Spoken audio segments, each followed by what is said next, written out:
Welcome to our Reading Month Caribbean Contemporary Classics Week, sponsored by Horde Education. I am James Sinafos, and it is an honor to be your moderator for such a prestigious Horde Education event. The theme for Reading Month is All Hands on Deck for Literacy, and we are indeed privileged to be bolstered by an invaluable sponsor and partner such as Horde Education. 4 students from schools within the education community have been selected to read excerpts from the Horde Education Caribbean Contemporary Classics collection. This is a collection of vibrant stories overflowing with life and the acute observations about society. In addition, each student will provide a personal reflection on the text followed by the recommendation. Please stay tuned as you are enlightened. Cricket in the Road is a Caribbean contemporary classics written by Michael Anthony. In this novel, we are taken from the valley of lush green cocoa trees to the sweet river flowing nearby. We pluck fruit from the sapodilla tree and feel the crisp brown guava leaf carpet crunch under our feet. Let's listen to Michael Fletcher, who is a Form 4 student of the Choiseul Secondary School. He's a self-motivated student whose inquiring mind keeps him actively searching for knowledge. His interest in music has made him an adept player and an invaluable member of the school's music band. Undoubtedly, Michael enjoys reading books of various genres. Mr. Blades, the new teacher, was delighted with the compositions we wrote about Sandra Street. He read some aloud to the class. He seemed particularly pleased when he read what was written by one of the boys from the other side of town. Sandra Street is dull and uninteresting, the boy wrote. For one half of its length, there are few houses and a private school, which we go to, but the other half is nothing but a wilderness of big trees. Mr. Blades smiled from the corners of his mouth and looked at those of us who belonged to Sandra Street.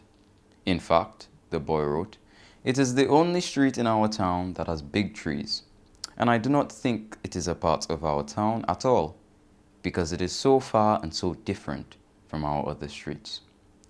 The boy went on to speak of the gay attractions on the other side of town, some of which he said Sandra Street could never dream to have. In his street, for instance, there was a savannah where they played football and cricket, but the boys of Sandra Street had to play cricket in the road. And to the amusement of Mr. Blades, who also came from the other side of town, he described Sandra Street as a silly little girl who ran away to the bushes to hide herself. Everyone laughed, except the few of us from Sandra Street, and I knew what was going to happen when school was dismissed. Although Mr. Blades said it was all a joke, and in fact Sandra Street was very fine.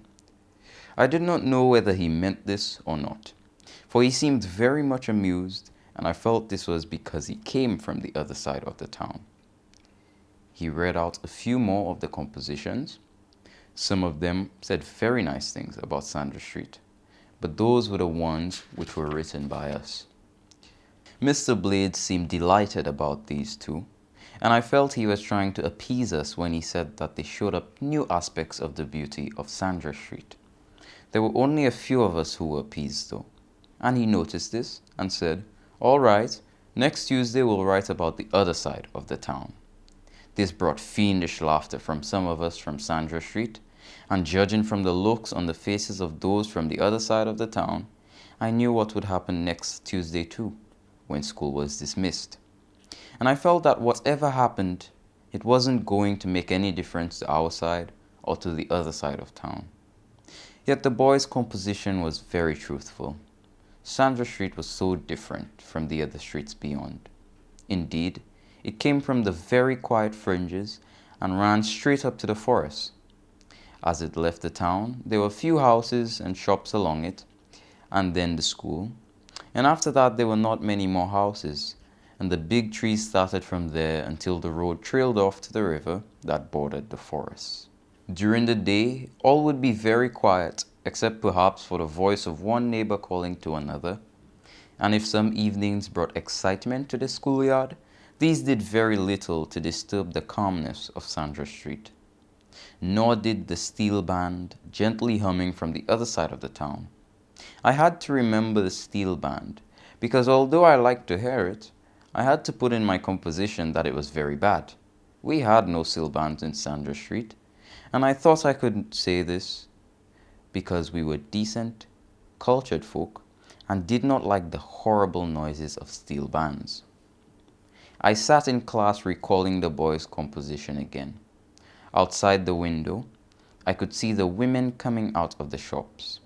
They hardly passed each other without stopping to talk, and this made me laugh. For that was exactly what the boy had written, that they could not pass without stopping to talk, as if they had something to talk about. I wondered what they talked about. I did not know. What I did know was that they never seemed to leave Sandra Street to go into the town. Maybe they were independent of the town. I chuckled a little triumphant chuckle, because this too would be good to put in my composition next Tuesday. Dreamingly, I gazed out of the window. I noticed how Sandra Street stood away from the profusion of houses. Indeed, it did not seem to belong to the town at all. It stood off, not proudly, but sadly, as if it wanted peace and rest. I felt all filled up inside, not because of the town in the distance, but because of this strange little road. It was funny, the things the boy had written. He had written in anger what I thought of now in joy. He had spoken of the pleasures and palaces on the other side of the town. He had said why they were his home sweet home. As I looked at Sandra Street, I too knew why it was my home sweet home. It was dull and uninteresting to him, but it meant so much to me. It was, "Oh," I started, as the hand rested on my shoulder. "It's recess," said Mr. Blades. "Oh, yes, sir." The class was surging out to the playground. I didn't seem to have heard a sound before. Mr. Blades looked at me and smiled. "What are you thinking of?" he said.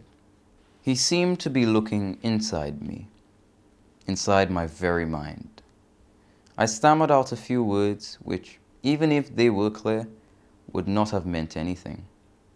I stopped. He was still smiling quietly at me. "You are the boy from Sandra Street," he said. "Yes, sir." "I thought so," he said.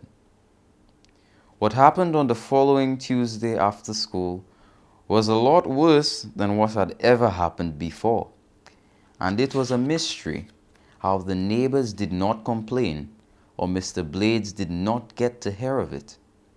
We turned out to school the next morning as if all had been at peace, and truly there was no sign of the battle, save the little bruises which were easy to explain away. We kept getting compositions to write. Mr. Blades was always anxious to judge what we wrote, but none gave him as much delight as those we had written about Sandra Street. He had said that he knew the other side of town very well, and no one could fool him about that. But if any boy wrote anything about Sandra Street, he would have to prove it. And when he had said that, he looked at me, and I was very embarrassed. I had turned my eyes away, and he had said that when the mango season came, he would see the boy who didn't speak the truth about Sandra Street. Since that day, I was very shy of Mr. Blades, and whenever I saw him walking toward me, I turned in another direction. At such times, there would always be a faint little smile at the corners of his mouth. I was looking out of the school window one day, thinking about this, and about the compositions, when again I felt a light touch and jumped. "Looking out?" Mr. Blades said. "Yes, sir." He stood there over me, and I did not know if he was looking down at me or looking outside, and presently he spoke. "Hot, eh?" "Yes," I said. He moved in beside me, and we both stood there looking out of the window. It was just about noon, and the sun was blazing down on Sandra Street. The houses there were tall and rather somber looking, and there seemed to be no movement about save for the fowls lying in the shadows of the houses. As I watched this, a certain sadness came over me, and I looked over the houses across to the hills. Suddenly, my heart leapt, and I turned to Mr. Blades. But I changed my mind and did not speak. He had hardly noticed that I looked up at him. I saw his face looking sad as his eyes wandered about the houses. I felt self-conscious as he looked at the houses, for they no longer were new, and the paint had been washed off them by the rains, and they had not been repainted. Then, too, there were no gates, and no fences around them, as there were in the towns, and sometimes, with a great flurry, a hen would scamper from under one house to another, leaving dust behind in the hot sun. I looked at Mr. Blades. He was smiling faintly. He saw me looking at him. "Fowls," he said. "There are no gates," I apologized. "No, there are no gates." And he laughed softly to himself. Because I had to stop. I did not know why there were no gates. Because you did not notice that before. I noticed that before, I said. Looking sharply at me, he raised his brows and said slowly, "You noticed that before? Did you put that in your composition? You are the boy from Sandra Street, are you not? There are more from Sandra Street. Did you notice the cedar grove at the top?" he went on. "You spoke of the steel band at the other side of the town? Did you speak of the river? Did you notice the hills?" Yes. His voice was now stern and acid.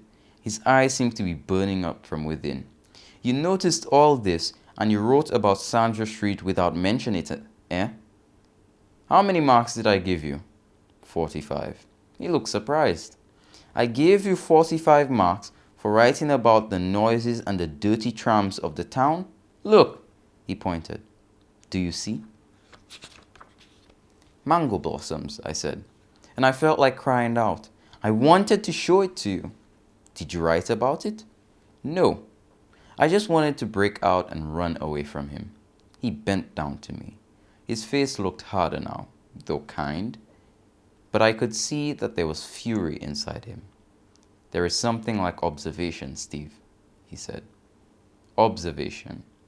You live in Sandra Street, yet Kenneth writes a composition on your own place better than you."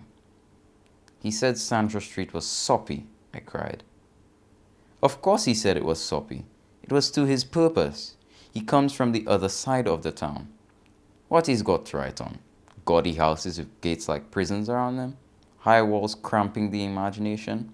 The milling cloud, with faces impersonal as stone, hurrying on buses, hurrying off trams? Could he write about that? He said Sandra Street was soppy. Okay, did you prove it wasn't so? Where is your school, and his, for instance?" I was a little alarmed. Funny how I did not think of that point before. "Here," I said, "in Sandra Street." "Did you mention that?" Mercifully, as he started talking, the school bell sounded. The fowl, startled, ran out into the hot sun across the road. The dust rose, and above the dust, above the houses, the yellow of mango blossom caught my eye. "The bell, sir." "Yes, the bell's gone." "What's it now? Geography?" "Yes, sir," I said. And as I turned away, he was still standing there, looking out into the road. It was long before any such thing like that happened again. Though often, when it was dry and hot, I stood at the window looking out. I watched the freedom of the fowls among the tall houses, and sometimes the women talked to each other through the windows and smiled. I noticed, too, the hills, which were now streaked with the blossoms of the paui, and exultantly I wondered how many people observed this and knew it was a sign of the rains. None of the mango blossoms could be seen now, for they had already turned into fruit, and yet I knew how profuse they were because I had been to the hills. I chuckled to myself. There is something like observation, Steve. And how I wished Mr. Blades would come to the window again, so I could tell him what lay among the mango trees in the hills. I knew that he was not angry with me. I realized that he was never angry with any boy because of the parts the boy came from. We grew to like him, for he was very cheerful, though mostly he seemed dreamy and thoughtful. This is, except at composition time. He really came to life then. His eyes would gleam as he read our compositions, and whenever he came to say a word he did not like, he would frown and say any boy was a sissy to use such a word. And if a composition pleased him, he would praise the boy and be especially cheerful with him, and the boy would be proud, and the rest of us would be jealous and hate him. I was often jealous. Mr. Blades had a passion for compositions, and I was anxious to please him to make up for that day at the window. I was anxious to show him how much I observed, and how often I noted new things and put them into my compositions. And whenever I said something wonderful, I knew it because of the way Mr. Blades would look at me, and sometimes he would take me aside and talk to me. But many weeks ran out before we spoke at the window again. I did not start this time because I had been expecting him. I had been watching him from the corners of my eyes. "The sun's coming out again," he said. "It's cloudy," I said. The rains had ceased, but there were still great patches of dark cloud in the sky. When the wind blew, they moved slowly and cumbersomely. But if the sun was free of one cloud, there would soon be another.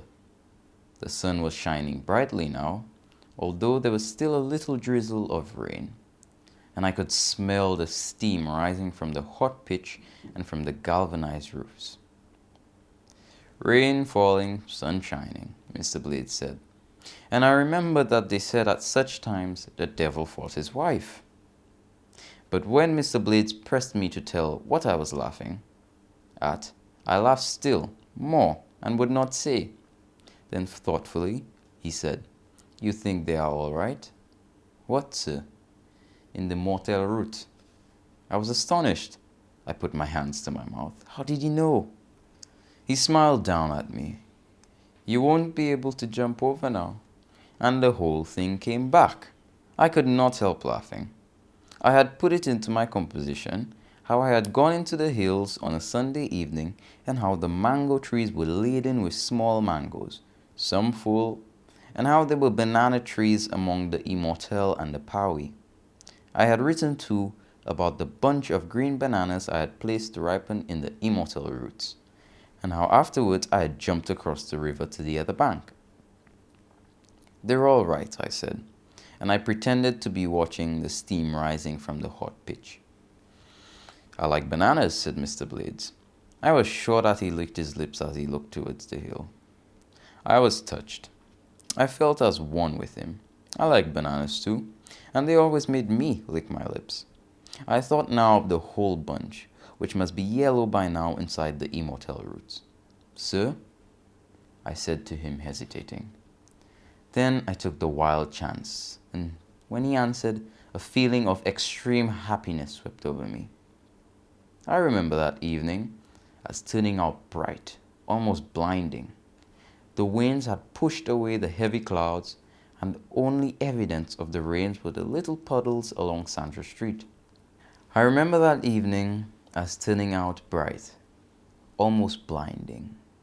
The winds had pushed away the heavy clouds, and the only evidence of the rains was the little puddles along Sandra Street.